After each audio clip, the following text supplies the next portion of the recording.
ഇടുക്കി ചിന്നക്കനാൽ ബിലക്ക് റോഡിന്റെ ശോചനീയാവസ്ഥ പരിഹരിക്കണമെന്ന ആവശ്യം ശക്തം. പ്രദേശവാസികൾ റോഡ് ഉപരോധിച്ചു.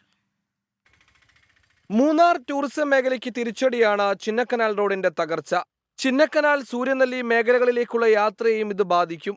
അപകടങ്ങൾ റോഡിൽ പതിവാണ്. അധികൃതർ കണ്ണടച്ചതോടെ നാട്ടുകാർ പ്രതിഷേധവുമായി രംഗത്തെത്തി. നിങ്ങൾ തീർത്ത കുഴിയിൽ തന്നെ ഞങ്ങളുടെ ദേഹം മൂടാനായി നിങ്ങൾക്കെതിരെ ഉയരുന്നു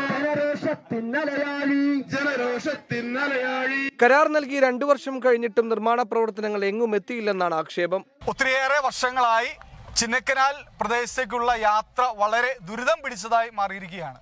ഇത്തരത്തിൽ ദുരിതം പിടിച്ച യാത്ര ഒഴിവാക്കാൻ വേണ്ടി 3 വർഷങ്ങൾക്ക് മുമ്പ് ടെൻഡർ നടപടികൾ സ്വീകരിക്കുകയും 4.25 കോടി രൂപ അനുവദിച്ച് ഈ പണികൾ തുടങ്ങാനുള്ള നടപടികൾ സ്വീകരിക്കുകയും ചെയ്തു. എന്നാൽ ടെൻഡർ ഏറ്റെടുത്ത കരാറുകാർ ഇതിൽ അലംഭാവം വരുത്തി ഈ പണികൾ പൂർത്തീകരിക്കാതെ പകുതി വഴിയിൽ നിർത്തി പോയിരിക്കുകയാണ്. ഈ പ്രദേശത്തിന്റെ വികസനം തന്നെ മുരടിച്ച അവസ്ഥയിലാണ് ഇപ്പോൾ നിലകൊള്ളുന്നത്. റോഡ് നിർമ്മാണത്തിന്റെ പേരിൽ അനധികൃതമായി പാറകൾ പൊട്ടിച്ച് കടത്തിയതായും നാട്ടുകാർ പറയുന്നു.